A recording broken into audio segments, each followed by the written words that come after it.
This millionaire found a baby in the oven, but just as he was about to save it, the flames ignite and gas begins to fill the kitchen. What happens next will change his life forever. Comment who you think is behind this deadly trap and subscribe to the channel to discover the whole truth. The sound of footsteps echoed through the empty corridors of the Morgan estate as Victor descended the marble staircase toward the kitchen. It was 3:30 in the morning, another night where sleep had abandoned him, leaving him alone with his thoughts and remorse. The December cold seeped through the cracks in the windows, making him pull his silk robe tighter around his thin, tired body. The industrial kitchen, once a place of gatherings and laughter when Eleanor was still alive, now remained silent and lifeless, like a monument to the loneliness he had built himself. The stainless steel cabinets reflected the little light coming through the windows, creating distorted shadows that seemed to dance around him. Victor opened the refrigerator, his half-closed eyes adjusting to the sudden brightness. He was looking for something that might calm his insomnia, perhaps a glass of warm milk like Eleanor used to prepare on nights when he couldn't sleep. The thought of his wife made his heart tighten, as it did every time he allowed himself to remember. 3 years had passed since the accident, but the guilt remained as vivid as on the night he decided to drive after drinking too much at the country club's anniversary party. Eleanor had insisted they call a driver, but he, in his characteristic arrogance, assured her he was fine. His last memory of her was her worried smile as she got into the car. As he warmed the milk in a small saucepan, his thoughts drifted to his children. How long had it been since he'd seen Olivia? His youngest, always so much like her mother, not just in appearance but in her sweet nature, now refused to even take his calls. And Thomas. His firstborn had departed 6 months ago, taken by demons Victor hadn't known how to fight in time. The silence of the mansion was so profound that when the first cry reached his ears, Victor thought he was imagining things. He remained motionless, the spoon suspended over the pan of milk, sharpening his senses. The sound came again, now clearer, a weak but unmistakable cry of a baby. His first instinct was to think he was going crazy. After all, there had been no children in that house for decades. The last person who lived there besides him, the housekeeper Martha, had left months ago. After making accusations he preferred not to remember. Since then, the mansion had remained immersed in a silence broken only by his own solitary footsteps. The crying returned, stronger this time, and Victor finally identified its source. It was coming from the enormous industrial oven, a relic from the days when the house was full, with parties and family gatherings. He approached slowly, his heart beating faster and faster in his chest. Through the tempered glass of the oven door, his eyes caught something that made his blood run cold. Wrapped in dirty cloths, a very small baby was moving, its little face red from crying. For a moment, Victor thought he was having a hallucination, perhaps an effect of the sleeping pills his doctor, Dr. Nichols, had prescribed. But the crying was too real, the child's desperation too palpable to be imagination. With trembling hands, he tried to open the oven door, only to discover it was locked. He pulled harder, his fingers white from gripping the chrome handle, but it didn't move. My God, he murmured, panic beginning to take over his body.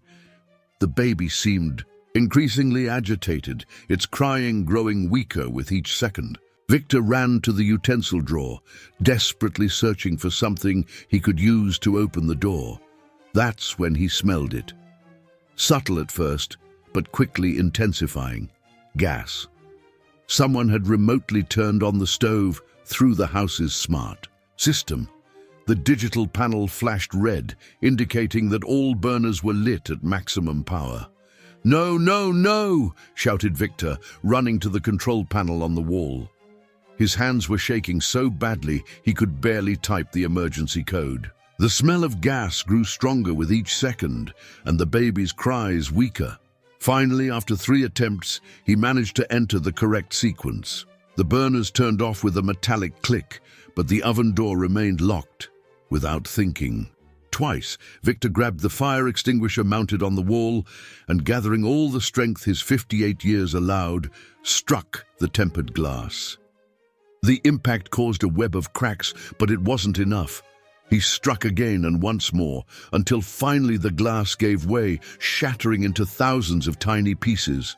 With his heart in his throat, Victor reached for the baby, taking every care not to hurt it with the glass shards. The child was ice cold, its skin with a slight bluish tint that frightened him.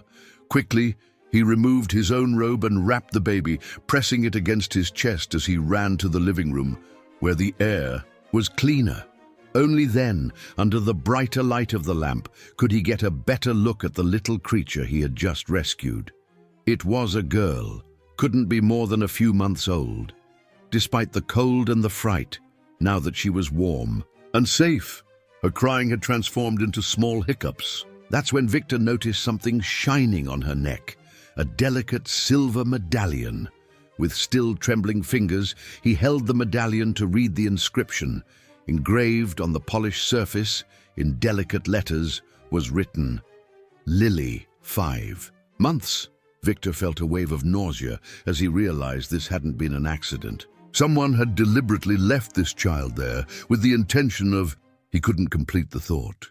He hugged little Lily more tightly, feeling her warm body and her heart beating against his chest. A strange sensation invaded him, something he hadn't felt in a long time. A protective instinct, a visceral need to keep this child safe. He knew he should call the police immediately. It was the correct procedure, what any sensible person would do.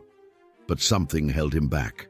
Perhaps it was the way little Lily had nestled in his arms, or perhaps it was the fear of what might happen to her in the foster care system, or perhaps it was simply the loneliness of all those years weighing on his shoulders, finally finding a purpose. The rest of the night passed like a blur for Victor. After improvising a change with clean towels and warming some milk he found in the refrigerator, he managed to get Lily to sleep in his own bed, surrounded by pillows so she wouldn't roll. He sat in a nearby armchair, observing the gentle breathing of the little one, while his mind worked frantically trying to understand what had happened. The security cameras. How had he not thought of that before? Careful not to make noise, he took his laptop and began reviewing the night's recordings. The mansion's surveillance system was one of the few luxuries he had kept functioning perfectly after Eleanor's death, perhaps from a vestige of the fear that loneliness brought. The first camera showed nothing but the empty garden and the untouched main entrance. The second and third also revealed no suspicious movement. It was on the back camera, which covered the kitchen entrance, that his heart nearly stopped. A hooded figure, definitely female by the way she moved, entered stealthily. Around 2 in the morning, Victor increased the screen brightness, adjusted the contrast, trying to capture any detail that might identify the intruder. The moment she lowered her hood, even if only for a few seconds, was enough. That profile was unmistakable. Sophia, his daughter-in-law, Thomas's widow. He felt the air escape from his lungs as if he'd been punched. Sophia, the same woman who less than a week ago was in his office, crying over Thomas's death and asking for financial help to restart her life. The young attorney who had always seemed so dedicated to his son, even in the most difficult moments of his addiction. The images continued rolling. Sophia clearly knew the house. She knew exactly where the cameras were and tried to avoid showing her face. But she also knew the security system, the codes, the location of everything. After all, she had practically lived there during the last years of her marriage to Thomas, when his addiction was at its peak and Victor was trying to keep his son close to prevent the worst. A movement from Lily on the bed brought him back to the present. The baby stirred, making a small sound of discomfort, but didn't wake up. Victor felt his heart tighten as he looked at her. There was something familiar about her features, something he hadn't noticed before amid the rescue's desperation. The shape of the eyes, the delicate design of the nose. "My God," he murmured, a terrible suspicion beginning to form in his mind. He returned to the recordings, now paying attention to every detail. Sophia had arrived carrying a small bundle, Lily, obviously. But there was something more in her posture, a dark determination in her movements, suggesting that this wasn't an act of desperation but something calculated. With trembling fingers, he opened a drawer in his desk and took out an old photo, one of the last taken of Thomas before his death. He compared his son's face with little Lily's, and the truth hit him like lightning. They were identical. The baby had the same distinctive Morgan features, the same dimple in the chin that Thomas had inherited from him. Lily was his granddaughter. A granddaughter that Thomas probably never knew existed, as Sophia had never mentioned a pregnancy. And now his own daughter-in-law had tried to... He couldn't complete the thought, bile rising in his throat. The sound of his cell phone vibrating startled him. It was a message from Sophia. "We need to talk about Thomas's inheritance. Can I stop by tomorrow morning?" Victor felt a shiver run down his spine. The inheritance, of course. Thomas, despite all his problems with drugs, was still the Morgan firstborn. His premature death had left a considerable fortune, which would be divided between Sophia and any child he might have left. A child like Lily, but if no one knew of the girl's existence, all the money would go to Sophia. It was a perfect plan. Get rid of the baby in a way that would look like a terrible accident, perhaps caused by some defect in the old house's gas system. The blame would probably fall on him, Victor, the problematic old man who had already caused his own wife's death. His hands were shaking so badly he could barely hold the phone. He responded with a simple "okay," knowing he needed to maintain the appearance of normalcy. But his mind was already working on a plan. He needed to protect Lily, but he also needed evidence. Evidence that she was really his granddaughter. Evidence of Sophia's actions. The rest of the night was spent between silent phone calls and internet searches. He found a laboratory that did DNA tests in 24 hours for an extra payment. He also found a private detective recommended by his lawyer, someone discreet who could investigate Sophia's last few months without raising suspicions. When the sun began to rise, tinting the room with a golden light, Victor was still awake, watching over Lily's sleep. The little one slept peacefully, oblivious to the turmoil her arrival had caused. He observed her serene little face, so similar to Thomas's as a baby, and made a silent promise. He wouldn't let anything bad happen to her. He had failed once as a father. He wouldn't fail as a grandfather. The sound of the doorbell startled him. It was only 7 in the morning. Sophia had arrived earlier than agreed. Victor carefully picked up Lily and took her to the back guest room, where he had improvised a crib with pillows inside an old dresser. The place was perfect. It was far from the main part of the house and had an exit to the winter garden in case he needed an escape route. "Coming!" he shouted when the doorbell rang again. He checked once more that Lily was safe and comfortable, locked the room door, and put the key in his pocket. Then he took a deep breath and walked to the main entrance, preparing himself for the confrontation that was to come. Sophia was standing on the porch, impeccable in her black pantsuit, her dark hair pulled back in a severe bun. She smiled, but her eyes were as cold as ice. "Good morning, father-in-law," she said, entering without waiting for an invitation. "I hope I haven't arrived too early, but you know how it is. Family matters shouldn't wait." Victor felt a chill upon hearing the word family coming from her lips. If she knew he had discovered everything, but no, he needed to stay calm. He needed to be smarter. For the first time in years, he had someone too important to lose. Sophia walked through the living room with the familiarity of someone who knew every inch of that house. Her high heels echoed on the marble floor as she observed the picture frames on the fireplace, most still showing photos of happier times when Eleanor was alive and Thomas hadn't succumbed to his inner demons.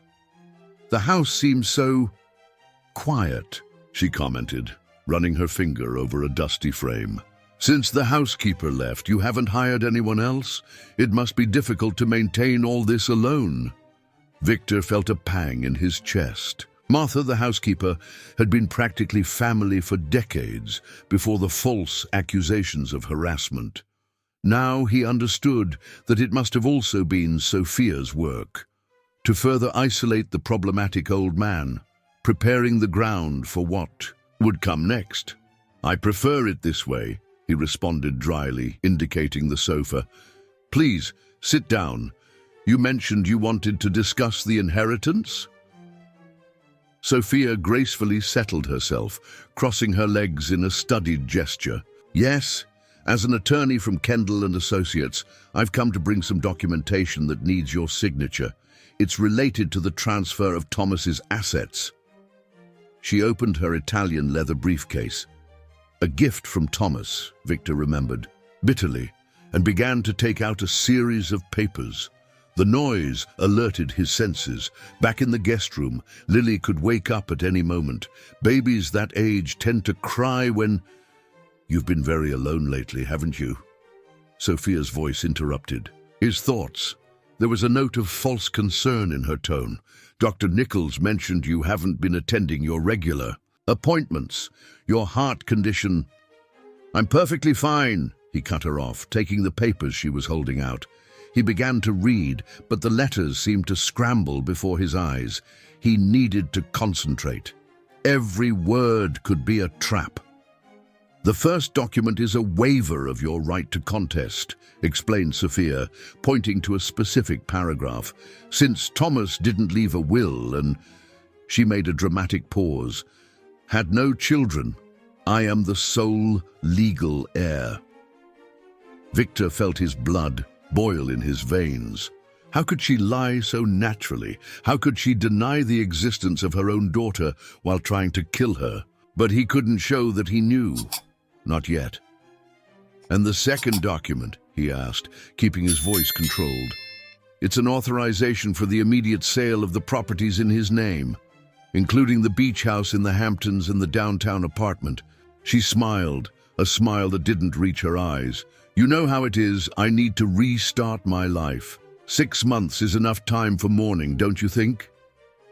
At that moment, a distant sound made Victor's heart stop.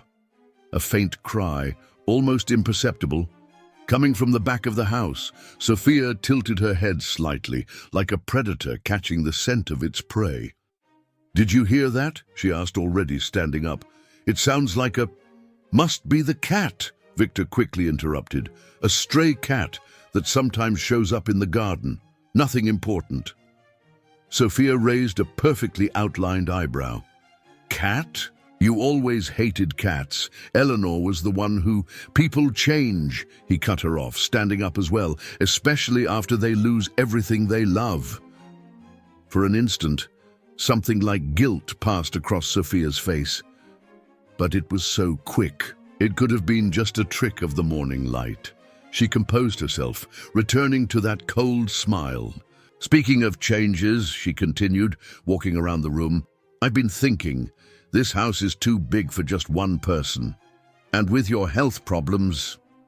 She stopped, turning to face him. "Maybe it would be better to consider a care facility. I know an excellent place, very discreet." The insinuation was clear. She wasn't just planning to take Thomas's inheritance. She wanted everything. She wanted to have him committed, declare him mentally incompetent, take control of the entire empire that the Morgans had built over generations. "I appreciate the concern," he replied, his voice now icy, "but I intend to die in the same house where I was born." The sound of Lily's crying returned, now louder. Sophia took a step toward the hallway that led to the back of the house, but Victor was faster. He positioned himself between her and the passage, feeling his heart beat dangerously fast. "I think we're done for today," he said, grabbing her folder and practically pushing it into her hands. "I'll review the documents with my lawyer and get back to you." Sophia didn't move. Her eyes, once cold, now shone with something resembling fury. "Are you sure everything's all right, father-in-law? You're acting strange." "I'm great," he replied, beginning to guide her toward the door. "Just tired. You know, the insomnia—" "Ah, yes, the insomnia." She stopped at the threshold, turning to face him one last time. "You know what's funny? This morning, when I woke up, I had a strange feeling, as if I'd forgotten something important here at the house last night." Victor felt his blood run cold. She was playing with him, testing his reactions. "Last night?" he asked, keeping his voice as neutral as possible. "I don't remember receiving your visit." "No?" Sophia tilted her head, studying him. "Must have been just my imagination then. The mind sometimes plays tricks on us, doesn't it? Especially when we're disturbed." Before he could respond, she had already turned and was walking toward her imported car, parked in the driveway. Victor waited until the vehicle disappeared through the gate before closing the door and rushing to the back room. Lily was awake, in her improvised crib, her little face red from crying. When she saw her grandfather, she broke into a toothless smile that melted his heart. Victor picked her up, inhaling her baby smell, feeling her warm, living body against his chest. "Everything's going to be all right, little one," he murmured, more to himself than to her. "Grandpa won't let anything bad happen to you." But as he rocked her, his mind was working frantically. Sophia knew. She wasn't certain yet, but she suspected, and she wasn't the type to give up easily. Her next move would be even more dangerous, and he needed to be prepared. He took his cell phone and with his free hand typed a message to the private detective he had hired during the early hours. "I need that information as soon as possible, especially hospital and clinic records." From the last 9 months, the answer came, almost immediately, "Already working on it, but there's something you need to know about Dr. Nichols." The detective's message left Victor restless all day. What could be wrong with Dr. Nichols? The doctor had been taking care of the family for more than 20 years, since before Thomas's birth. He had been present at all the crucial moments: the birth of the children, Eleanor's illness, Thomas's addiction. That's when an old memory hit him. He remembered a heated discussion between Eleanor and the doctor a few months before the accident. His wife was concerned about the amount of medication the doctor was prescribing for Thomas, arguing they were too strong, unnecessary. At the time, Victor didn't listen. He was too busy with his business affairs, fully trusted the family doctor's judgment. Lily's cry brought him back to the present. The little one was hungry again. For the past 2 days, he had improvised with diluted cow's milk, but he knew it wasn't ideal for such a small baby. He needed professional help, but couldn't trust anyone. As he prepared the bottle, his cell phone rang. It was the detective again. "Found something. Better we talk in person. Can I come over in an hour?" Victor responded affirmatively, but his heart was racing. After feeding Lily and putting her to sleep, he used the time to review the security camera footage again. There was something in the previous night's images that bothered him, some detail he couldn't identify. That's when he noticed, moments before Sophia appeared with the baby, another figure had quickly passed through the garden. The image quality wasn't good enough to identify the face, but the silhouette was familiar. It looked like... The doorbell rang, interrupting his thoughts. Through the security monitor, he recognized Detective Wells, a middle-aged man with an ordinary appearance, exactly the type of person who goes unnoticed. Perfect for the job that needed to be done. "Mr. Morgan," greeted the detective, entering quickly. His eyes scanned the environment with a professional look before settling on Victor. "What I discovered about Dr. Nichols is concerning." They sat in the study, away from the room where Lily slept. Wells opened his folder and began spreading documents on the desk. First, your son's medical records. In the last 2 years of his life, Dr. Nichols prescribed an alarming amount of controlled substances for Thomas, far beyond what was necessary for any condition he might have had. Victor felt his stomach turn. Are you suggesting that the doctor might have contributed to your son's addiction? Yes, but there's more. Wells pulled out another document.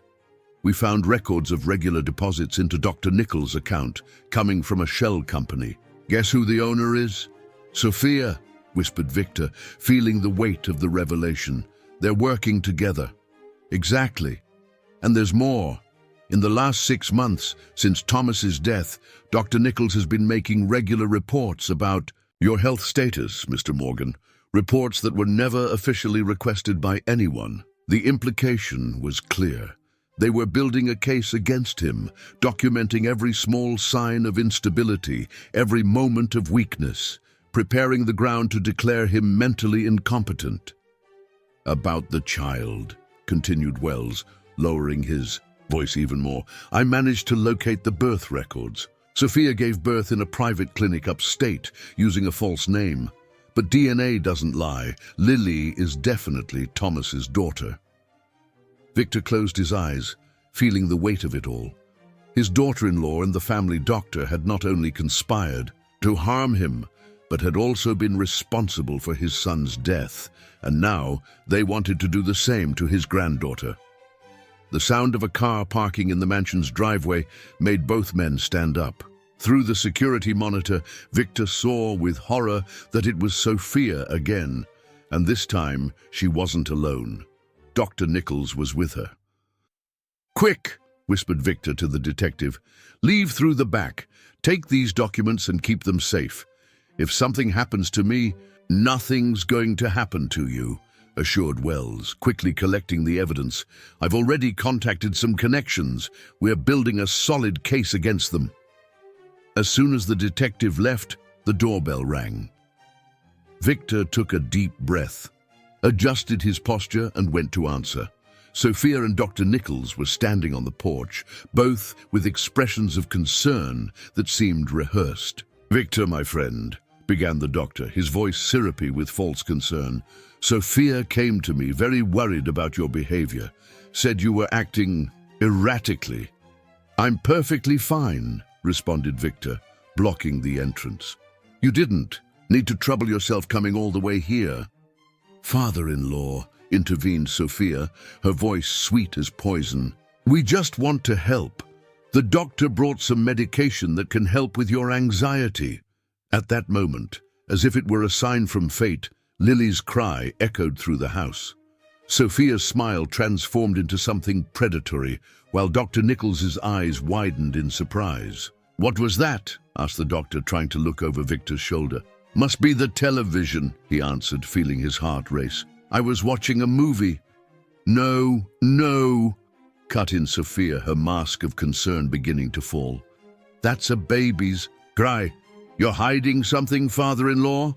Before Victor could respond, Dr. Nichols stepped forward, pushing him slightly. As your doctor, I have a duty to check if everything is all right. If you're having hallucinations, get out of my house, thundered Victor, his voice stronger than he imagined possible. You have no right to... But it was too late. Sophia had already slipped inside and was walking quickly toward the crying. Dr. Nichols tried to hold Victor, who struggled with all the strength he had. Help, he shouted, knowing there was no one to hear. Someone call the police. See, said Dr. Nichols, pulling a syringe from his pocket. Completely out of his mind. It's for your own good, Victor. Victor's world seemed to spin in slow motion. He saw Sophia disappear down the hallway as he fought against Dr. Nichols' firm hands. The doctor, despite his fragile appearance of a 61-year-old man, had surprising strength, or perhaps Victor was weaker than he imagined. You don't understand, gasped Victor, trying to break free. She's going to hurt the baby. There is no baby, my friend, replied the doctor in a condescending tone, bringing the syringe closer. "You're having hallucinations. It's a common condition in people with your history of trauma and guilt." A cry of triumph echoed through the house. Sophia had found Lily.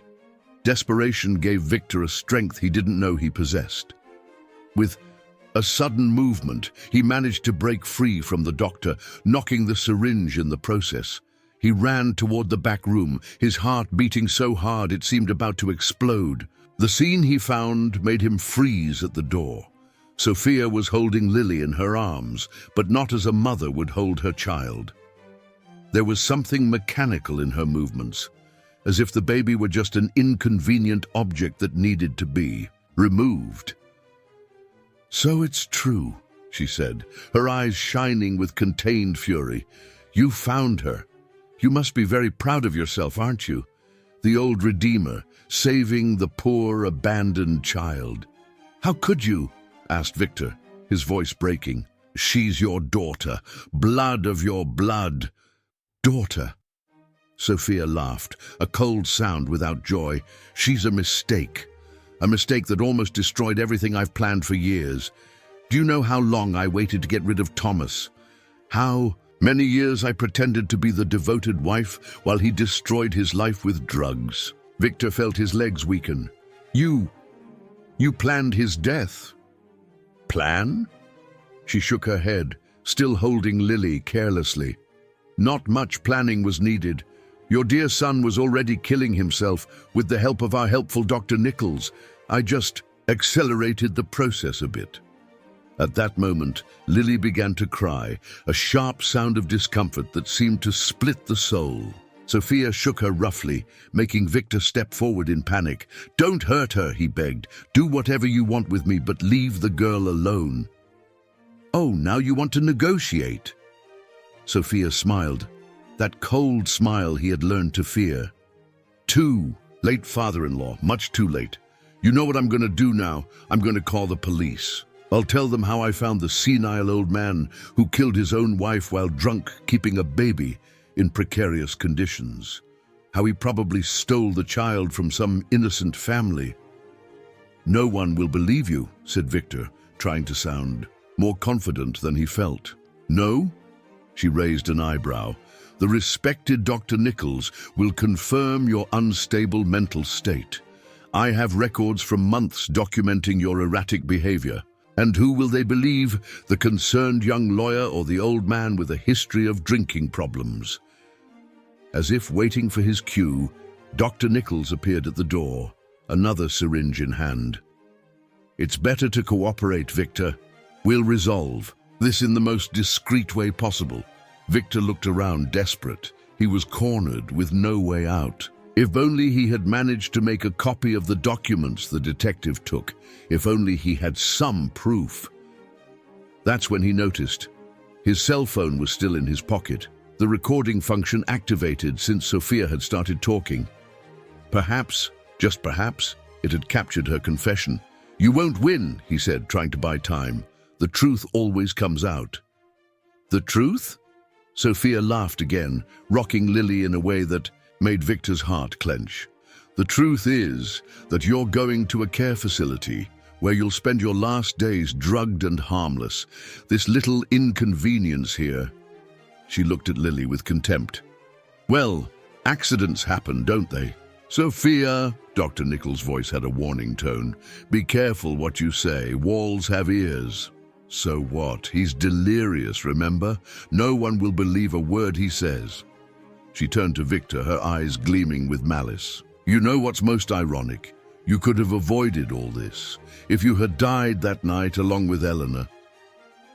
The mention of his wife's name was like a knife to Victor's chest.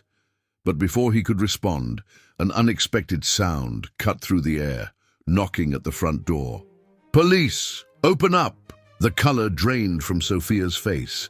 Dr. Nichols dropped the syringe, his hands visibly trembling. For a moment, nobody moved. "What did you do?" Sophia hissed at Victor.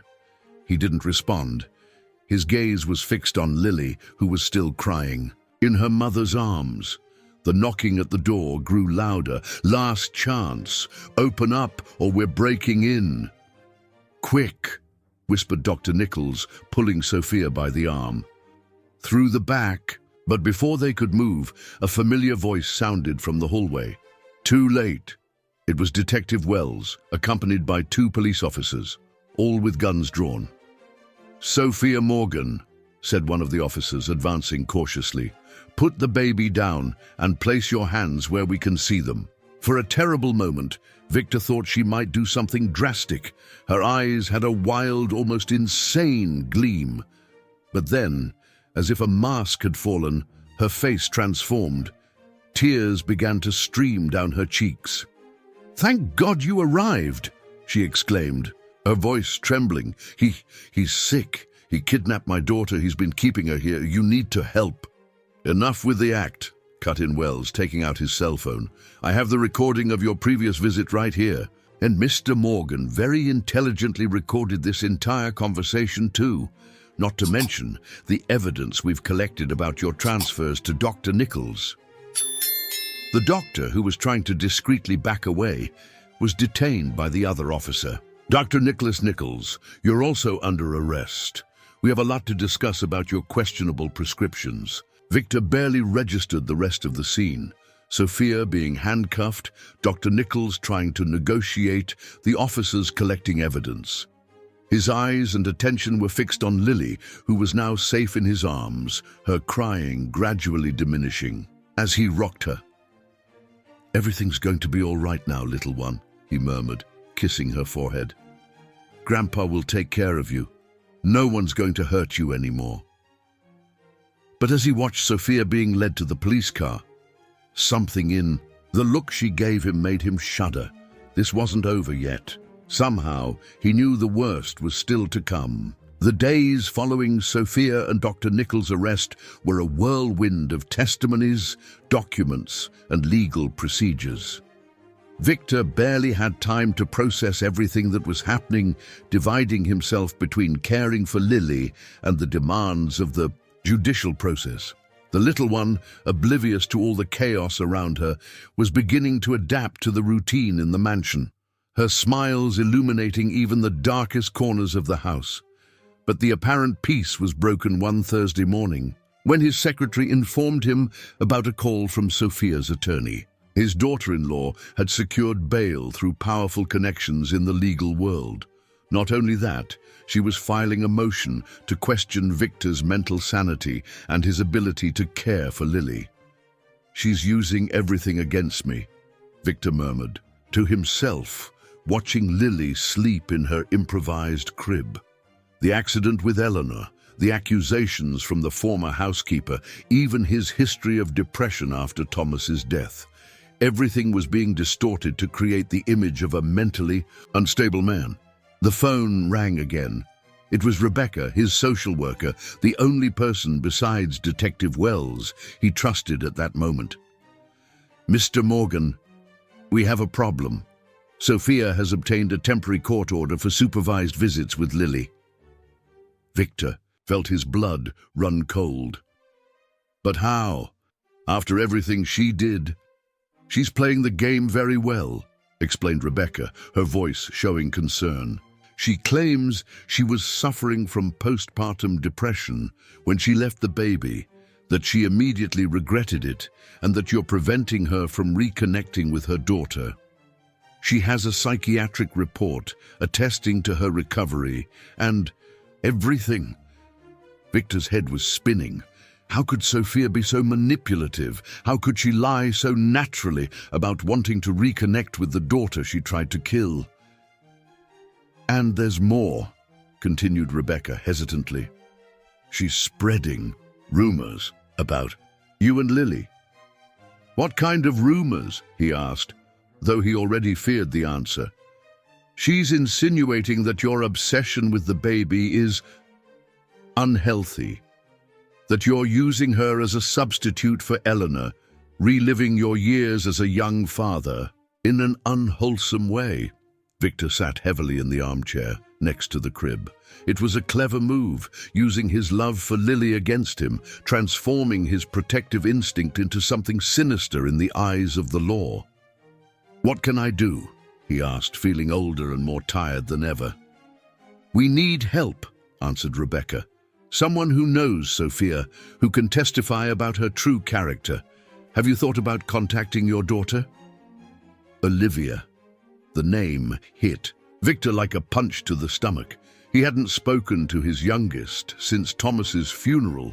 She blamed him not only for her mother's death, but also for not preventing her brother from sinking into drugs. "She hates me," he murmured. "But she loves her brother," argued Rebecca, "and she deserves to know she has a niece, that this niece is in danger." At that moment, Lily woke up, her little eyes immediately looking for her grandfather. Victor picked her up, feeling his heart melt when she grabbed his finger with her chubby little hand. "I'll think about it," he said, hanging up the phone. But he didn't have much time to think. The next morning, a team of social workers arrived for the first supervised visit. Sophia entered the house as if she still owned the place, impeccably dressed and carrying a bag full of gifts for Lily. "Where's my little princess?" she asked loudly, her performance as a dedicated mother perfectly rehearsed. Victor observed. From a distance, his heart tight, while Sophia held Lily and posed for photos that he was sure would be used in the legal proceedings. The baby, normally so cheerful, seemed to sense the tension in the air. She didn't smile once during the entire visit. It was when Sophia was preparing to leave that the nightmare really began. She was returning Lily to Victor's arms when she accidentally tripped. For a terrible moment, the baby slipped from her hands. Victor managed to catch Lily before she fell, but the damage was done. The social workers present furiously made notes in their reports, while Sophia pretended to be devastated by the accident. "You see," she said between fake tears, "this is why I worry. He can barely hold a baby. What if I wasn't here to help?" After everyone left, Victor stood for a long time in the living room, holding Lily close to his chest, trying to calm his own trembling. That had been calculated, he knew. Sophia was building her case step by step, tarnishing his reputation, making him appear incapable. He went to his office and, with his free hand, picked up the phone. He took several deep breaths before dialing the number he had memorized years ago, dreading this moment. After 3 rings, a familiar voice answered. "Hello?" "Olivia," he said, his voice faltering slightly. "It's Dad, I need your help." The silence on the other end of the line was deafening. For a moment, Victor thought she had hung up. Then, finally, after all these years, what could be so important? "Your niece," he replied, looking at Lily, who was now sleeping in his arms. "Thomas's daughter. She's in danger." Another long silence. When Olivia spoke again, her voice was different, sharper. "What are you talking about? Thomas didn't have children." "He did. He does. And Sophia is trying to—" He stopped, realizing this wasn't a conversation to have over the phone. "Please, Liv. I know you hate me, and you have every right. But I need you to come here. I need you to see with your own eyes." The sound of Olivia's breathing was the only sign she was still on the line. Finally, after what seemed like an eternity, "I'll be there tomorrow." The line went dead before Victor could respond. He looked at Lily, so small and innocent, and prayed he wasn't making another terrible mistake by bringing his daughter back to this house full of ghosts. Victor spent the night wide awake, tossing and turning in the armchair beside Lily's crib. With each passing hour, he felt the weight of Olivia's imminent arrival. How would he explain everything to her? How would he make his daughter understand that the man she blamed for so many tragedies was now her niece's only hope? The sun had barely risen when he heard the sound of a car pulling up. Through the window, he saw Olivia getting out of a taxi, a small suitcase in hand. She was thinner than he remembered. Her face had lost that girlish softness that so reminded him of Eleanor. At 32, his youngest seemed to carry the weight of the world on her shoulders. He descended the stairs with Lily in his arms, his heart beating so hard he feared the baby might feel it. The doorbell rang, a sound that seemed to echo throughout the empty house. When he opened the door, the first encounter was a shock of silence. Olivia looked first at him, then at the baby in his arms, her eyes widening in recognition. The same nose, the same face shape, the resemblance. To Thomas was undeniable. "My God," she whispered, involuntarily taking a step forward. "So it's true then." "Come in," he said, his voice hoarser than he intended. "We have a lot to talk about." Olivia followed him to the living room, her heels echoing on the marble floor. She paused a moment before Thomas's portrait above the fireplace. The last photo of him with the family, taken the Christmas before his death. He was smiling in that image, but his eyes already showed signs of the addiction that would consume him. "How?" she began, turning to face her father. "How did we not know?" Victor sat on the sofa, adjusting Lily in his lap. The little one was awake now, her curious eyes fixed on the aunt she had yet to meet. "Sophia hid the pregnancy from everyone," he explained, his voice low so as not to frighten the baby. "She spent the last months of gestation in a clinic upstate, using a false name. Even Thomas didn't know he was going to be a father." "Thomas!" Olivia sat down too, her legs seeming to weaken. "He died without knowing he had a daughter." "Yes, and Sophia planned all of this." Victor then told the whole story, the manipulations, Dr. Nichols's suspicious prescriptions, the attempted murder of Lily, the ongoing legal process. As he spoke, he observed his daughter's expressions change, from initial shock to disbelief, then to anger, and finally to a deep pain that he knew all too well. "How could she?" Olivia murmured, silent tears running down her face. "How could she do this to an innocent child?" "Money," Victor answered simply. "With Thomas dead and without heirs, she would inherit everything. Lily complicates her plans." At that moment, as if sensing they were talking about her, the baby began to stir restlessly. Olivia looked at her niece, and something in her face changed. May I hold her?" Victor carefully transferred Lily to her aunt's arms. The moment the baby looked at Olivia and smiled, that smile identical to Thomas's, was as if something broke within the room. Olivia began to cry in earnest now, hugging her niece to her chest. "She looks so much like him," she sobbed. "So tiny. How could anyone want to hurt such a little angel?" Victor felt his own tears threatening to fall. He wanted to hug his daughter, console her as he did when she was little, but he didn't know if he had that right after so many years of distance. "Liv," he began hesitantly, "I know I don't deserve your forgiveness. I've failed as a father. So many times with you, with Thomas. I couldn't save your brother, couldn't protect him from himself. But I can't fail her. I can't let Sophia win." Olivia raised her eyes to him, still gently cradling Lily. "What do you need me to do?" Before he could answer, his cell phone rang. It was Rebecca, the social worker, and her tone was urgent. "Mr. Morgan, Sophia has secured a new court order. She's demanding that Lily spend an entire weekend with her, unsupervised." "What?" Victor felt his blood run cold. "But that's impossible. After what happened at the last visit, she has good lawyers," explained Rebecca, frustration evident in her voice. "She's claiming that the accident was caused by her nervousness, your hostile presence. Says she needs time alone with her daughter to establish a healthy bond." "I can't allow this," he said, his tone more desperate than he intended. "She'll run away with Lily, I'm sure of it." Olivia, who was observing the conversation with growing concern, gestured, asking for the phone. After a moment of hesitation, Victor passed the device to her. "Rebecca, this is Olivia Morgan, Victor's daughter."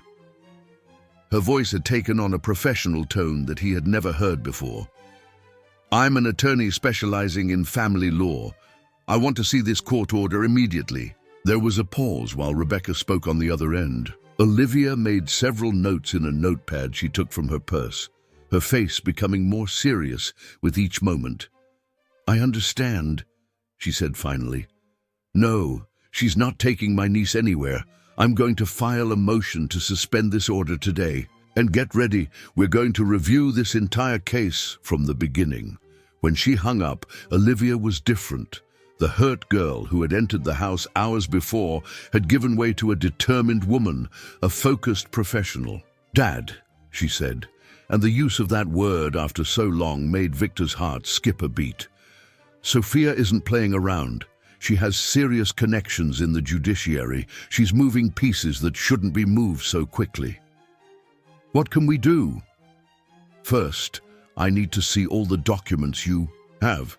The recordings, the medical reports, everything. Then," she looked at Lily, who had fallen asleep in her arms, "then we'll do what we should have done a long time ago in this family. Fight together, not separately." Victor observed his daughter, so much like Eleanor in that moment, the same determination in her eyes, the same inner strength he had always admired in his late wife. "There's one more thing you need to know," he said, his voice low, "about Thomas's death, about Dr. Nichols' role." "Dad," Olivia interrupted, her tone gentle but firm, "I know we have a lot to work out between us. Many wounds to heal, much forgiveness to ask for and receive. But now is not the time for that. Now we need to focus on keeping Lily safe." And at that moment, as if to emphasize the point, the baby opened her eyes and smiled again.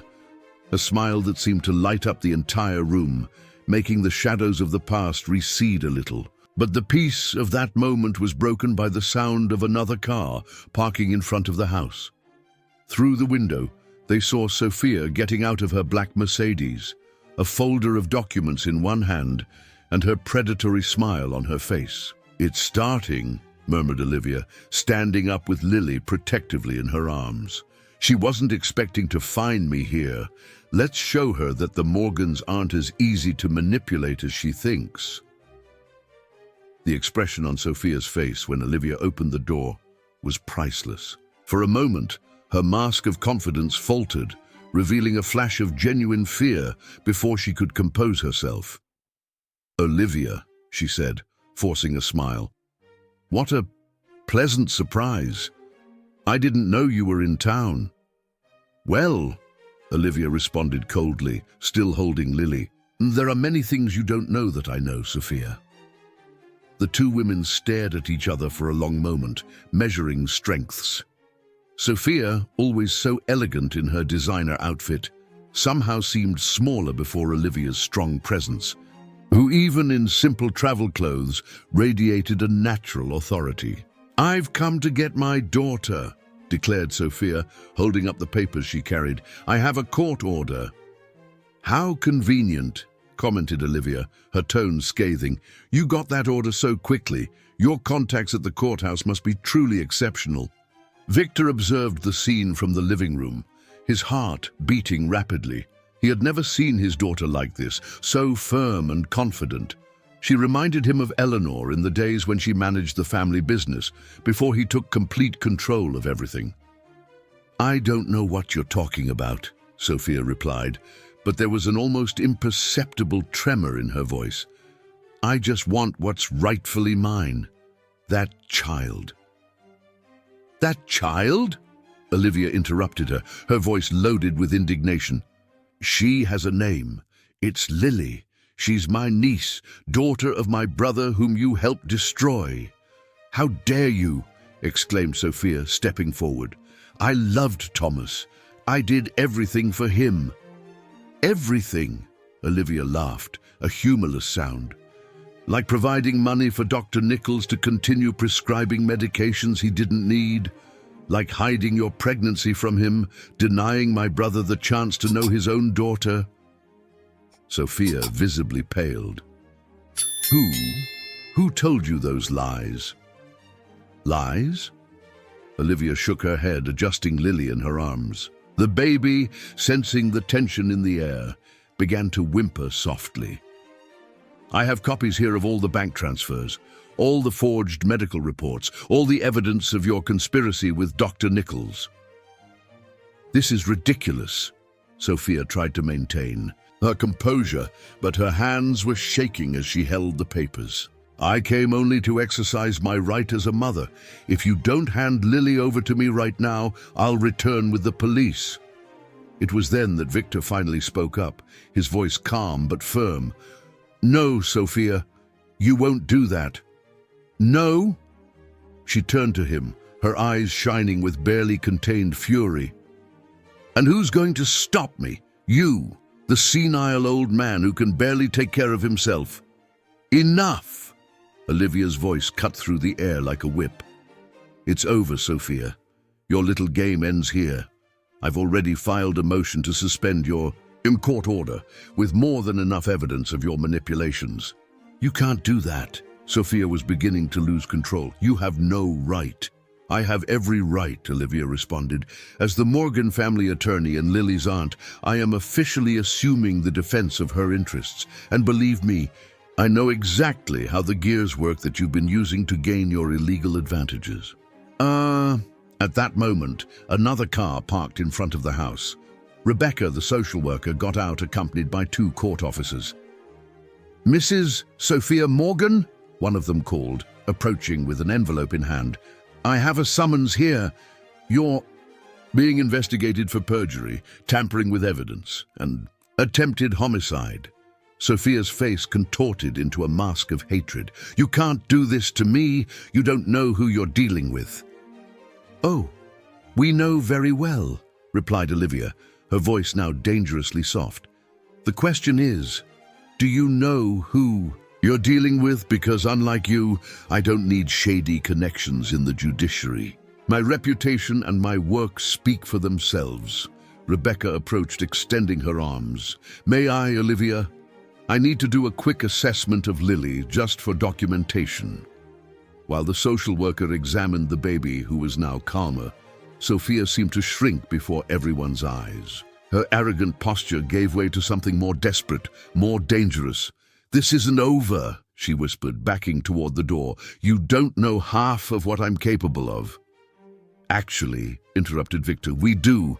Detective Wells has some very interesting recordings of your conversations with certain associates, people who would be very uncomfortable if they knew you were drawing so much attention to their business. It was the final blow.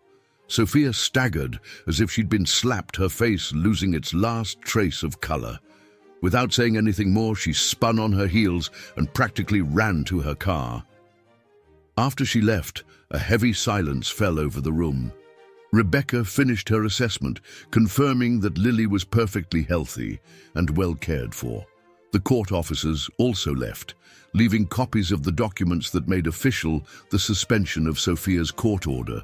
When they were finally alone, father, a daughter and granddaughter, Olivia allowed herself to relax a little. She sat on the sofa, still cradling Lily, who now slept peacefully.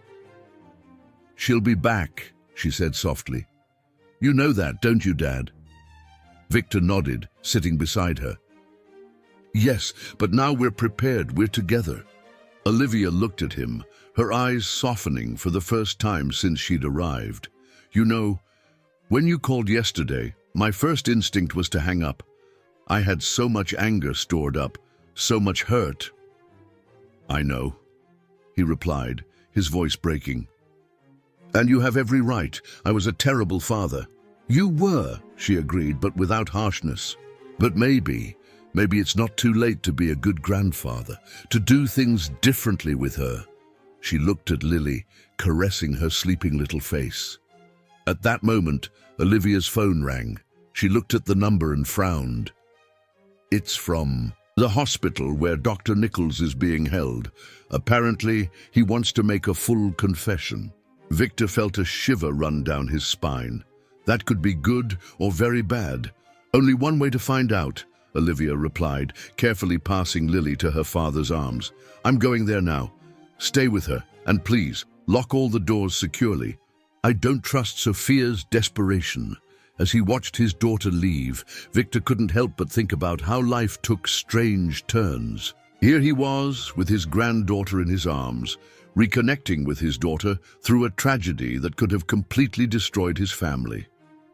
But something in Olivia's look before she left disturbed him. There was worry there, more than the current situation seemed to justify, as if she knew something she hadn't yet told him. "What else did you discover, Liv?" he murmured to himself, hugging Lily tighter. "What other secrets does this story still hide?" Night fell over the Morgan mansion like a heavy cloak of apprehension. Victor paced back and forth in the living room, cradling Lily, who was agitated, as if she could sense the tension in the air.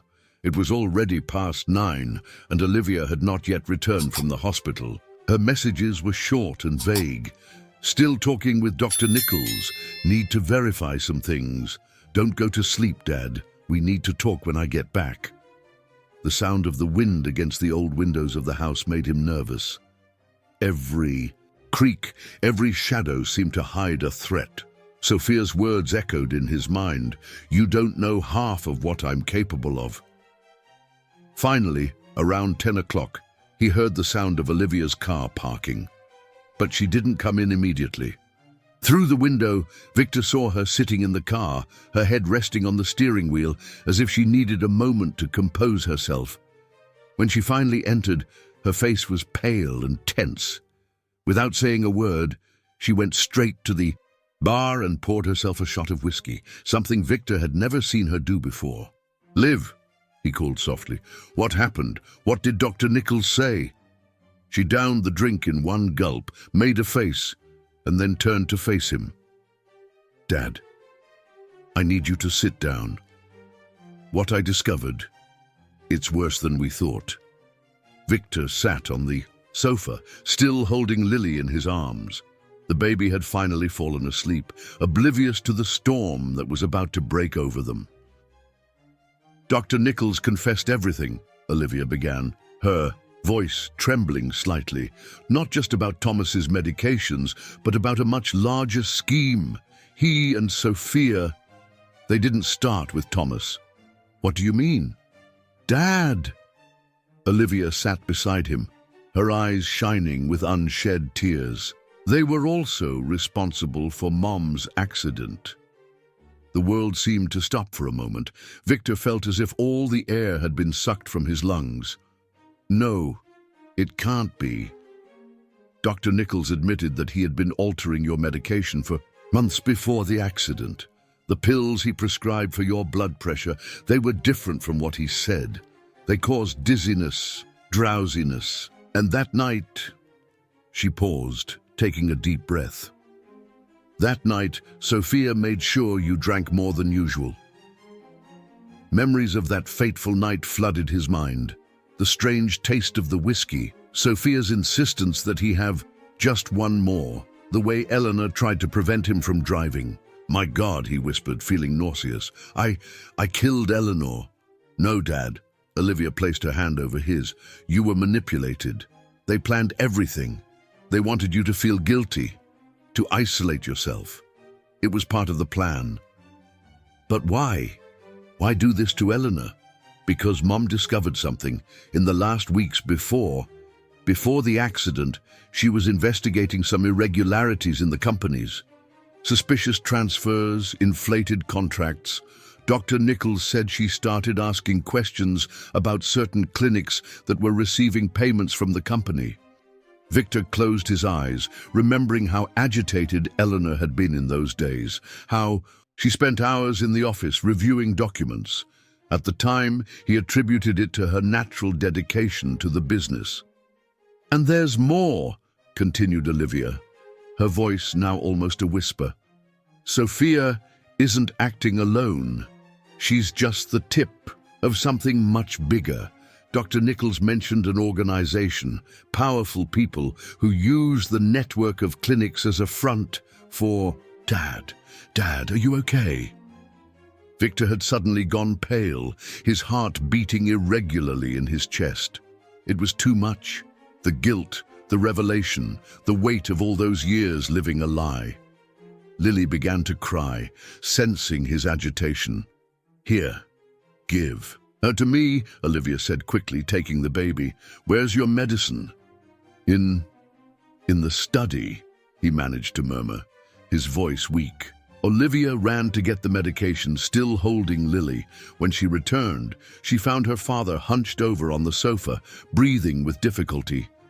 "Dad, please," she begged, helping him take the pill. "Breathe slowly. We need you. Lily needs you." Gradually, his breathing normalized. Lily also calmed down, her little eyes fixed on her grandfather, as if wanting to make sure he was okay. "I'm sorry," he finally murmured. "It's just thinking that that I could have prevented." "Don't do this to yourself," Olivia interrupted firmly. "This isn't the time to blame yourself. It's time to fight. We need to protect Lily. And now that we know the truth about Mom, we can finally get justice." At that moment, Olivia's phone rang. It was Rebecca, the social worker, and her tone was urgent. "Olivia, I just received a very strange call from the hospital. Dr. Nichols, he had a sudden illness after your visit. He's in a coma." "What?" Olivia felt her blood run cold. "But he was fine when I left." "There's more," continued Rebecca. "The recordings of his confession, they've disappeared, and the documents you left in my office to attach to the case. There was a small fire during the night. We lost everything." Olivia hung up the phone slowly, her face a mask of concern. "They're erasing the evidence," she said to her father, "and they won't stop there." As if to confirm her words, the lights in the mansion flickered and went out, plunging everything into darkness. In the silence that followed, they heard the distinct sound of footsteps in the garden. "Dad," Olivia whispered, pressing Lily protectively against her chest, "I don't think we're safe here anymore." In the darkness of the mansion, sounds seemed amplified. Olivia's rapid breathing, Lily's soft crying, the footsteps approaching. Through the garden, Victor, still weak from his spell, felt his way to the window. Through the curtains, he could make out at least 3 silhouettes moving among the shadows. "The generator," he whispered to Olivia, "in the basement. If we can get it started." "No!" She cut him off, her voice firm despite the evident fear. "We don't have time. We need to get out of here now." "But where to? If Sophia is involved with such dangerous people..." "I have a place," Olivia replied, already moving toward the stairs. "But first, we need to get something from your study." Guided by the faint light coming from the street, they silently climbed to the 2nd floor. Victor's study was plunged into darkness, but Olivia seemed to know exactly what she was looking for. "That photo," she murmured, approaching the bookshelf, "the last family photo with Mum. She always kept it nearby when she worked, remember?" Victor nodded, confused. Why was his daughter concerned with an old photo at a time like this? "It's not just a photo," Olivia explained, as if reading his thoughts. Carefully, she removed the photograph from its frame. Mom was smarter than they thought. She left clues. The sound of breaking glass downstairs made them freeze. Someone had entered the house. "Quick!" whispered Victor, pulling Olivia into the hallway. "Through the back stairs!" But as soon as they opened the study door, they saw the beam of a flashlight coming up the main staircase. They were cornered. "Thomas's room," murmured Olivia. "The secret passage." Victor felt his heart tighten. His son's old room had remained untouched since his death, like a sanctuary he didn't have the courage to disturb. But now there was no choice. They entered the room silently, the smell of mustiness and abandonment invading their nostrils. Lily, as if sensing the gravity of the situation, remained quiet in Olivia's arms. "Behind the bookcase," Victor directed. "There's a passage that leads to the old garage." It was how he would leave without being seen. With effort, they managed to move the heavy bookcase, revealing a narrow door. The corridor beyond was tight and dark, clearly unused for years. "I'll go first," said Victor, taking out his cell phone to use as a flashlight. They had barely closed the door behind them when they heard voices in the room. "Search everywhere. They have to be here somewhere." Victor's heart froze as he recognized the voice. It was Dr. Nichols, the doctor who was supposedly in a coma at the hospital. But how? Olivia began, her voice no more than a whisper. "Later," Victor cut her off. "Now we need to focus on getting out of here." The passage was longer than he remembered, descending in a gentle spiral toward the back of the property.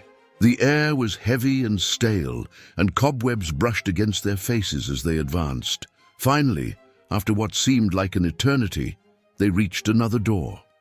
Victor pushed it open slowly, revealing the interior of the old garage where he used to keep his classic cars.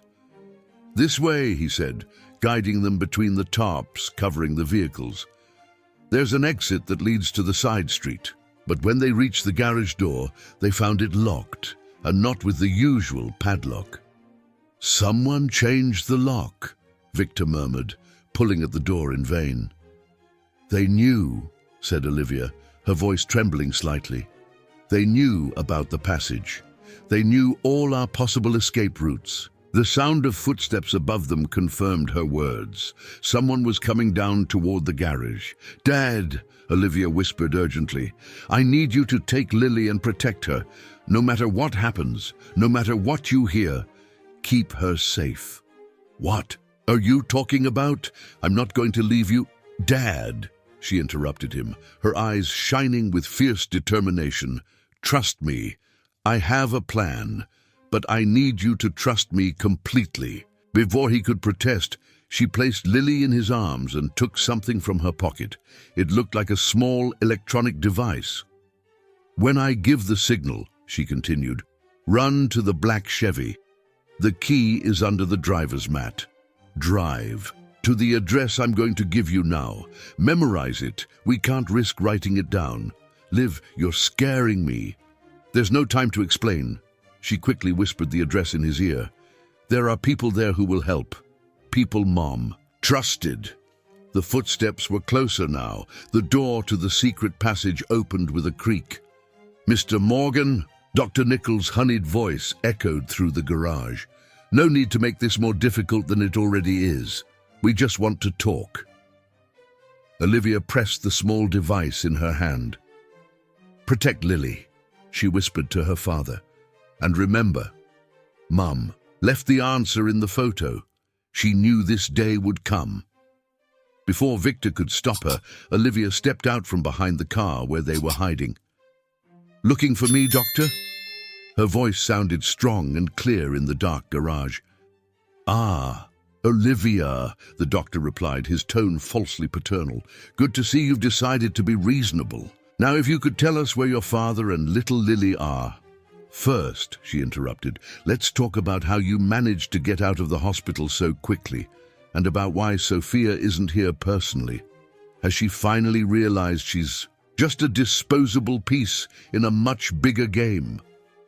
Victor, still hidden with Lily, realized what his daughter was doing. Buying time, diverting their attention.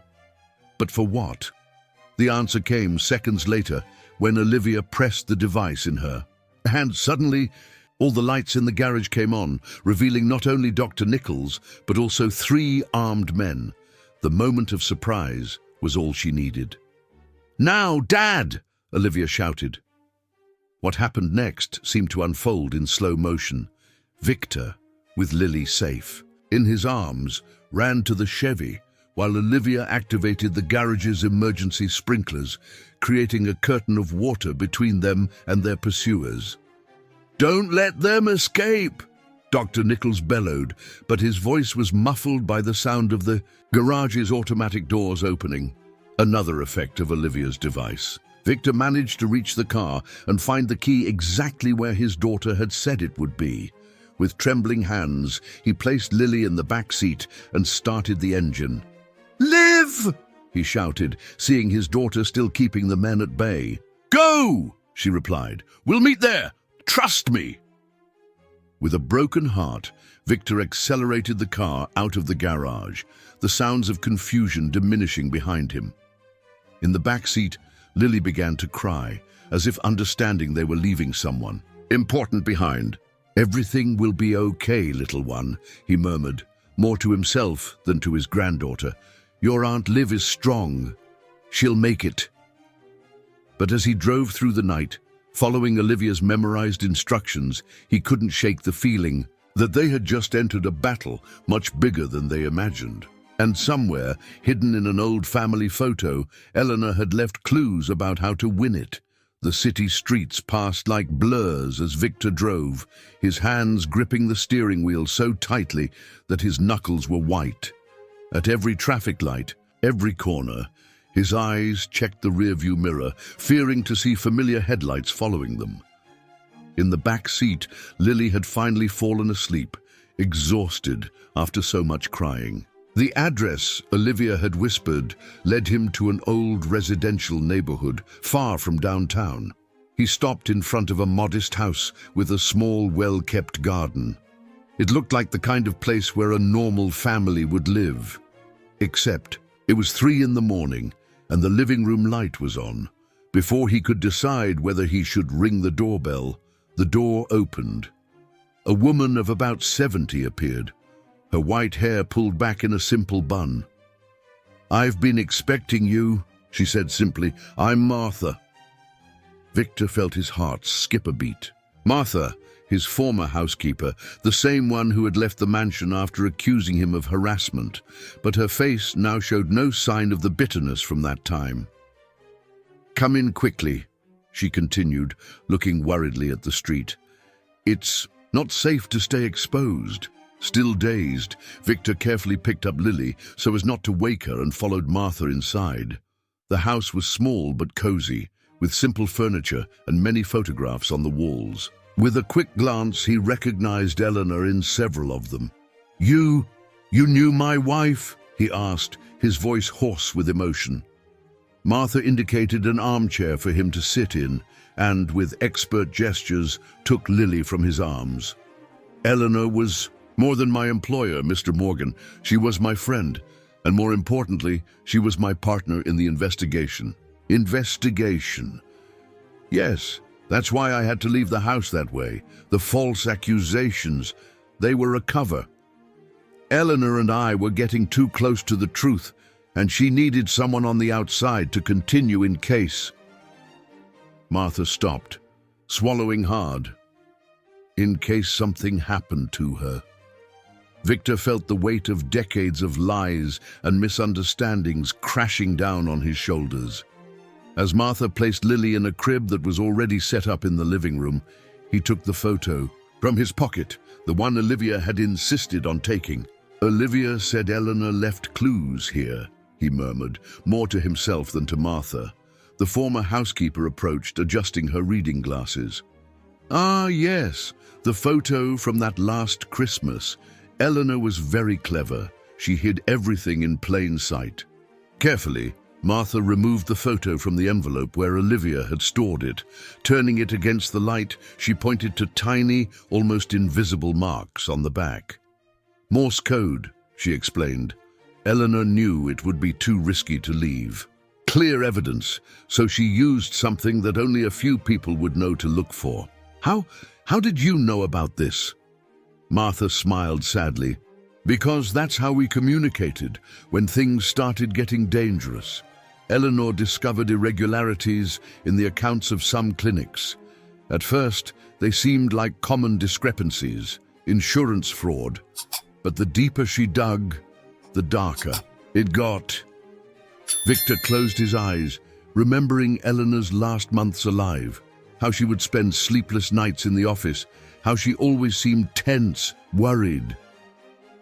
"What did she discover?" he asked, though part of him feared the answer. "The clinics were just the tip of the iceberg," Martha replied, sitting in a nearby chair. "There was an entire scheme of medication manipulation, illegal testing, people being used without their knowledge. Dr. Nichols was one of the main operators, but there were other doctors, lawyers, people in positions of power. And Sophia? She came in later. She saw an opportunity when she realized Thomas was vulnerable. The original plan was to use you, the adulterated medications, the accident with Eleanor. But when Thomas started showing signs of dependency, she shifted focus. At that moment, Martha's cell phone rang. She looked at the number and her face tensed. "It's Olivia," she said, putting it on speakerphone. "Martha?" Olivia's voice sounded breathless. "Is Dad there? Is he safe?" "We're all fine, dear," Martha answered. "Lily is sleeping. How are you?" "I managed to lose them," said Olivia, "but I can't come there now. It would be too risky. They might be following me. I'm going to another place. I'll meet you later." "Liv," Victor interrupted, unable to contain his concern. "What's going on? How did you know about Martha? About all of this?" There was a pause on the other end of the line. When Olivia spoke again, her voice was lower, as if she feared being overheard. "Mum told me, Dad, not everything, but enough. In the last week before the accident, she called me to her office at the company, said she had discovered terrible things that she needed me to know in case something happened.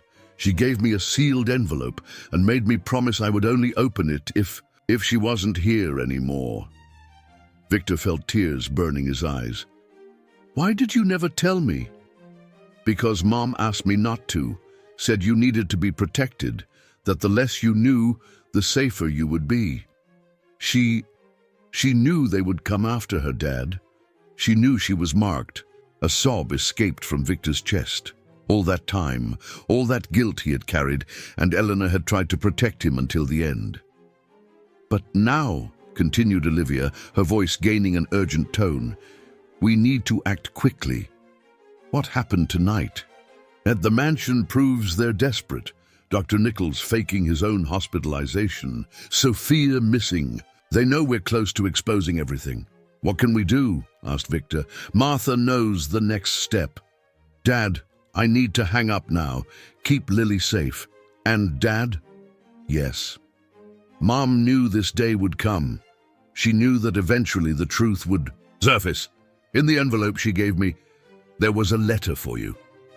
Before Victor could respond, the call dropped. Martha immediately stood up, checking the locks on the doors and windows.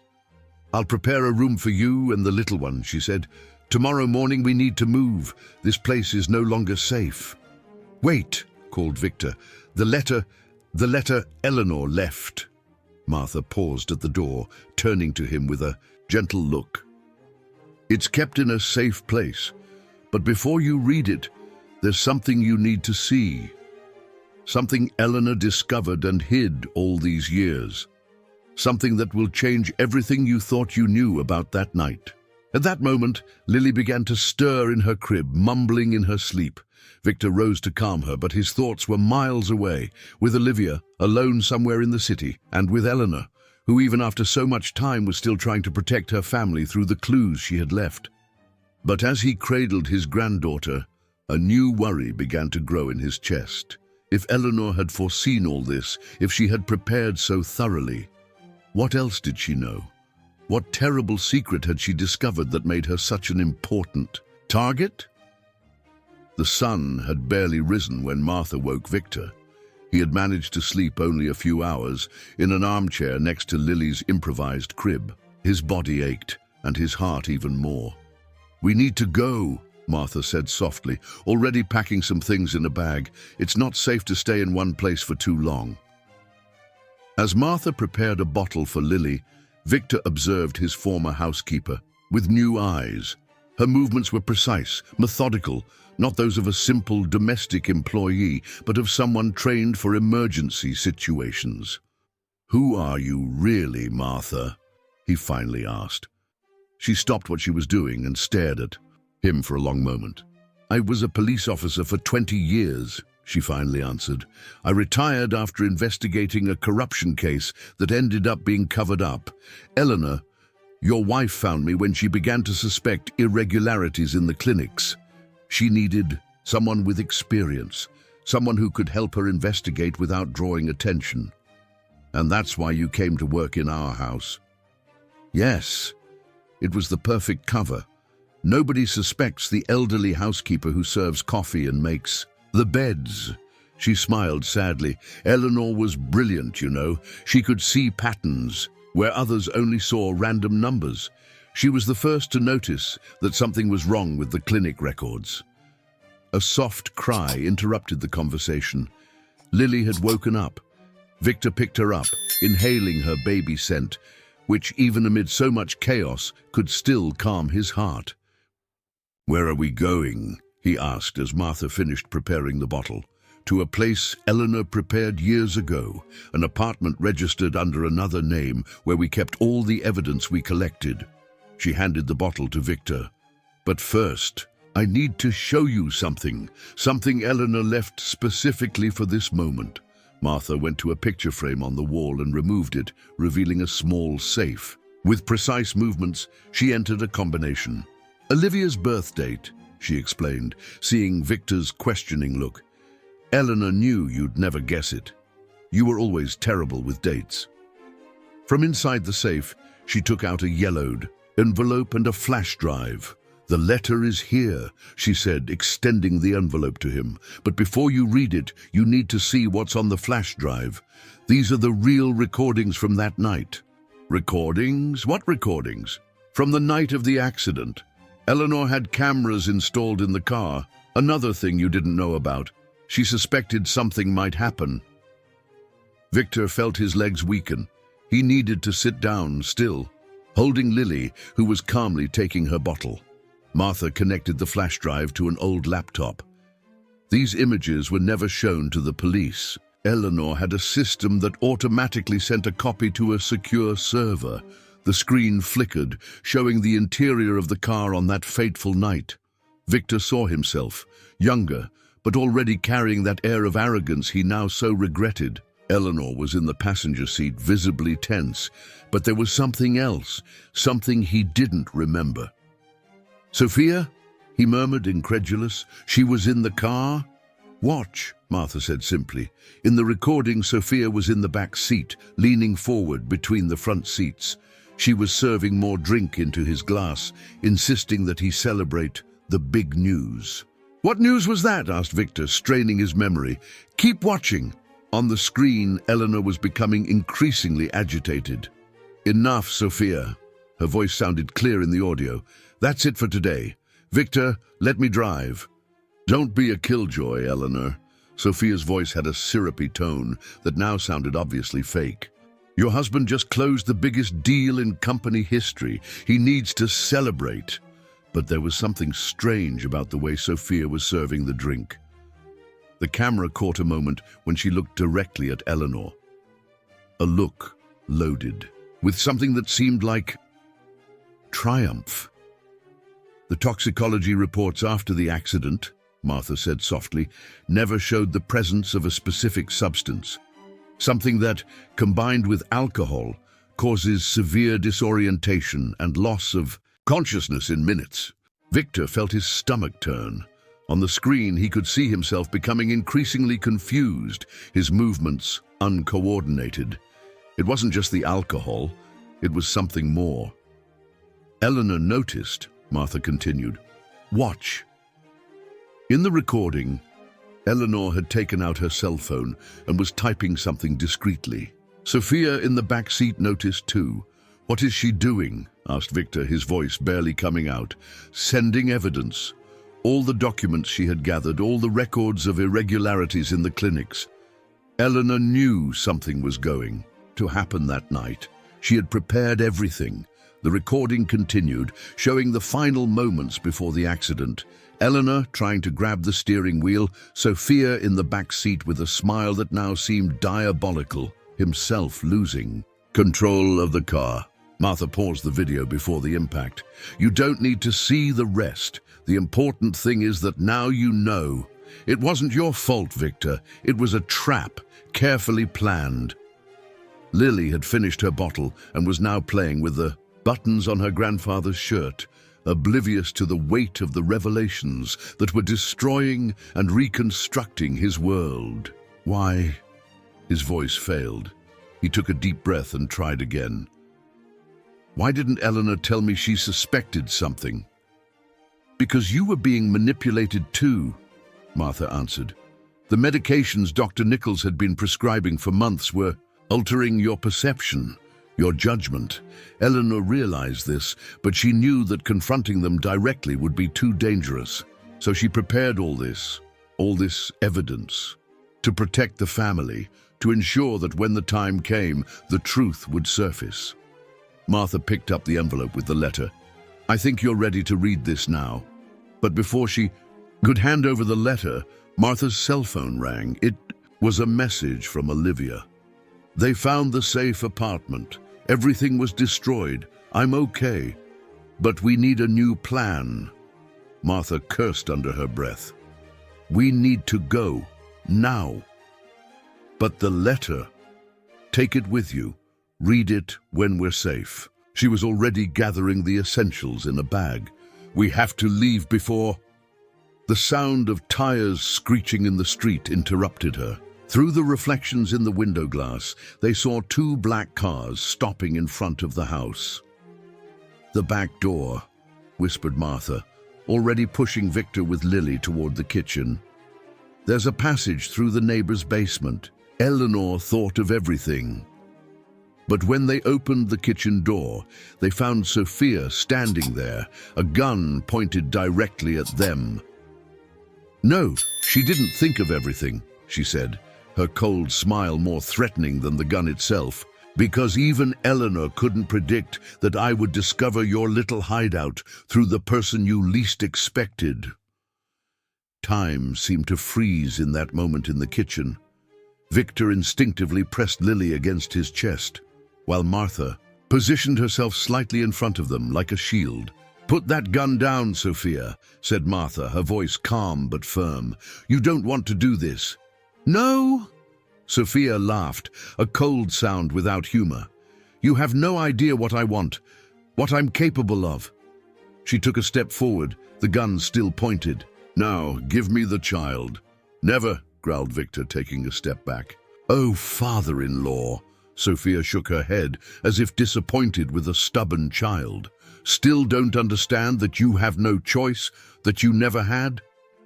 The sound of heavy footsteps coming from the living room indicated that others had entered the house. Dr. Nichols appeared in the kitchen doorway, followed by two men Victor didn't recognize. Well, well, said the doctor, adjusting his glasses with a studied gesture. What a lovely family reunion. Too bad it has to end like this. Martha took another step forward, her hands slightly raised. Nichols, think carefully. You're already being investigated. If something happens to us... Investigated, he laughed. My dear, who do you think controls the investigations? How do you think I managed to get out of the hospital so easily? That's when Victor noticed something. Martha was moving very slowly to the left, as if she wanted to divert their attention from the corridor that led to the pantry. You know, Sophia continued, you've given me a lot of trouble. Especially, you daddy dearest, you weren't supposed to survive that night with Eleanor. Nor were you supposed to find Lily in the oven. You definitely weren't supposed to reconcile with Olivia. The mention of his daughter's name made Victor's heart clench. Where was Olivia now? But you know what's most ironic? Sophia continued, clearly enjoying the moment. It was precisely Olivia who brought us here. That's a lie, Victor said immediately. My daughter would never... Not your daughter, interrupted Sophia, but her boyfriend.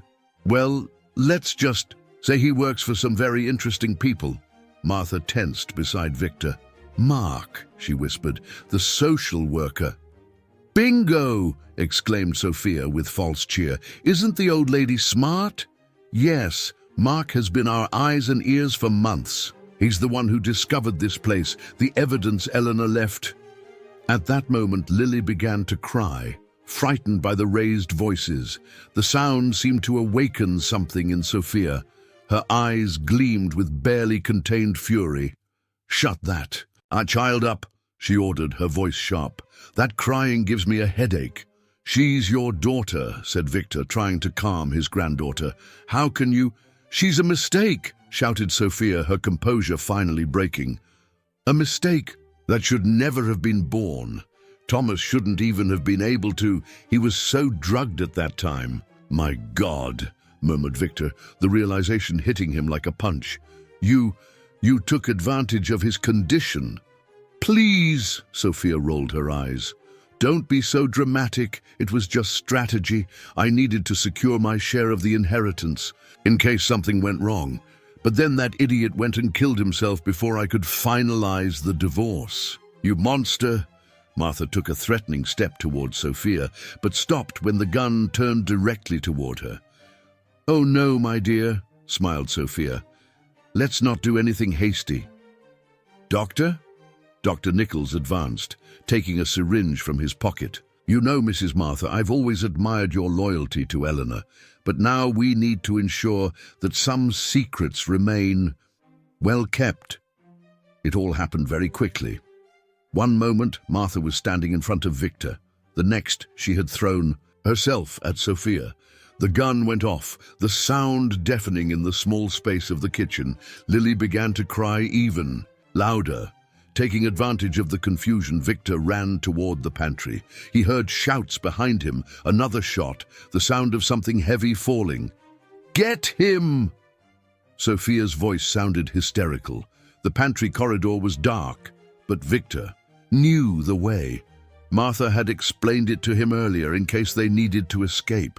He found the door that led to the neighbor's basement and opened it with his shoulder, nearly falling down the steep steps. The basement was completely dark.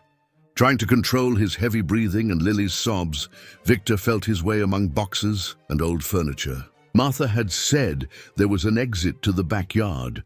"No use running, father-in-law," Sophia's voice echoed through the darkness.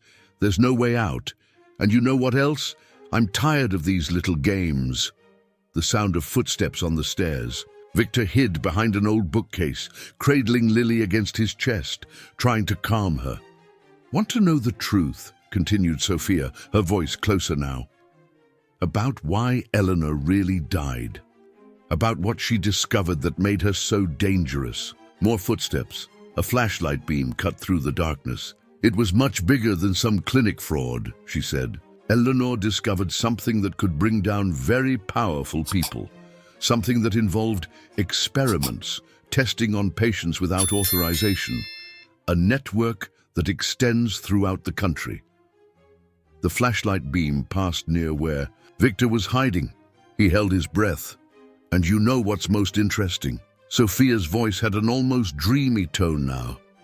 "She discovered it by accident, because of a folder she saw on Dr. Nichols' desk during one of Thomas's appointments, a folder that shouldn't have been there." Another beam of light joined the first. Someone else had come down to the basement. "But now," concluded Sophia, "it doesn't matter anymore, because this story ends here, today." That's when Victor heard it. Faint, distant, but unmistakable. The sound of sirens approaching. And almost at the same time, another sound. Footsteps coming from the stairs that led to the backyard. A voice that made his heart leap. "No, Sophia," said Olivia, emerging from the darkness. "This story is far from over." The darkness of the basement was suddenly cut by several lights. Olivia wasn't alone. Behind her, a team of specialized police officers entered silently, their flashlights illuminating every corner of the space. "Impossible," whispered Sophia, her gun now visibly trembling. "How?" "You made a mistake, Sophia," said Olivia, taking a step forward. "Several, actually. But the biggest was underestimating how smart my mother was, how much she planned." From his hiding place, Victor observed the scene unfolding, still protecting Lily, who was now strangely quiet, as if she too sensed the importance of the moment. "Mark told me everything," continued Olivia, "about how you recruited him, about the threats you made to his family. But you know what he didn't tell you? That for months he's been working with us, documenting your every move, every conversation, every suspicious transfer. Sophia took a step back, bumping into Dr. Nichols, who seemed to have aged 10 years in the last few minutes. "Bluffs," she said, but her voice betrayed her uncertainty. "You have nothing." "No?" Olivia took a phone from her pocket. "How about the recording of your confession a few minutes ago? About the illegal experiments, about how Mom discovered everything? Or better yet, how about the evidence Mom left? The ones you thought you had destroyed in the safe apartment?" "Impossible," repeated Sophia. "I personally supervised the destruction of everything that was there," agreed Olivia. "But Mom would never keep all the evidence in one place. She created a network, Sophia. Trusted people, each with a piece of the puzzle. Martha was just one of them." Hearing the housekeeper's name, Victor felt his heart tighten. Martha had sacrificed herself to give them time to escape. "It's over," said Olivia, her voice now softer. "Put down the gun. Don't make your situation even worse." For a moment, it seemed Sophia would surrender. Her hand holding the gun lowered a few inches. But then her eyes found Lily in Victor's arms, and something in her face changed. "No," she said, her voice loaded with an icy fury. "If I'm going down, I'm taking that child with me." Everything happened in a matter of seconds. Sophia spun around, pointing the gun directly at where Victor was hiding with Lily. Dr. Nichols, in a moment of clarity or cowardice, tried to stop her, grabbing her arm. The gun went off, the bullet ricocheting somewhere nearby. The police officers advanced immediately. Sophia fought, screaming like a person possessed. Amid the chaos, Victor heard his daughter's voice. "Dad, this way!" Following Olivia's voice, he managed to reach the stairs that led to the backyard. The fresh morning air hit his face like a blessing. Lily, miraculously, remained calm in his arms. More sirens were approaching. In the yard, a medical team was already waiting. Among them, to his surprise and relief, was Martha, with a bandage on her arm but very much alive. "Martha!" he exclaimed, running to her. "I thought the shot—" "Just grazed me," she said, smiling weakly. "It'll take more than that to bring me down, sir."